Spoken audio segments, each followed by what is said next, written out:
한국전쟁을 승리로 이끈 결정적 역할을 한 인천 상륙작전. 하지만 인천 상륙작전 성공을 위해 미군의 폭격으로 월미도 주민 100여 명이 무참히 희생됐는데요. 시의회에서 피해 주민 지원 조례 제정이 추진되고 있는 가운데 자유한국당 의원들의 반대 목소리가 잇따르며 논란이 일고 있습니다. 배상민 기자입니다.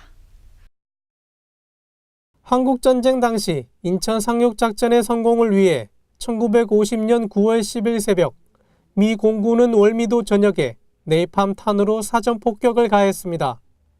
폭격으로 희생된 월미도 원주민은 확인된 사람만 10명, 실종자와 신원 미확인 희생자까지 포함하면 100여 명으로 추산됩니다.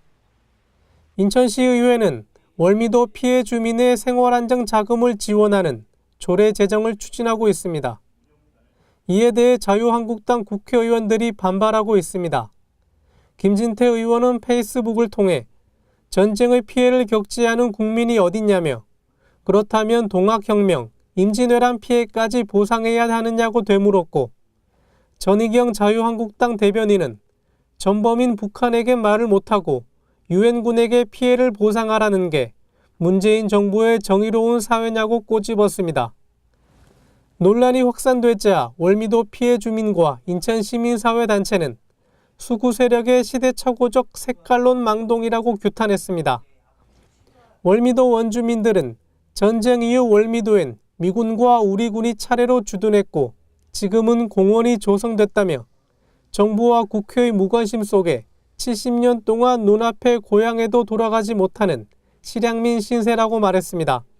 월미도 원주민은 코앞에 놓고 500m 앞에 놓고 고향을 못 갔습니다. 지금 70년 동안을 한국을 건지기 위해서 우리를 고의적으로 희생시키고 고향까지 뺏어서 아니 국가하고 정부끼리 서로 사고팔고하고 원주민은 못 들어게 하고 지금까지 서로 밀고 이게 국가입니까?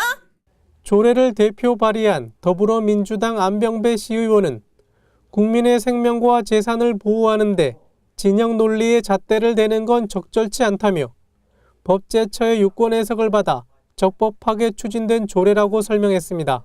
국가가 국민의 재산과 생명을 보호해야 되는 거 아닙니까? 책임져야 되는 겁니다.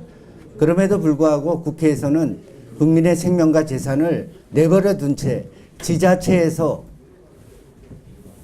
생활지원금에 대한 것까지 간섭하려고 든다는 것은 참 모순된 점이라고 생각을 합니다.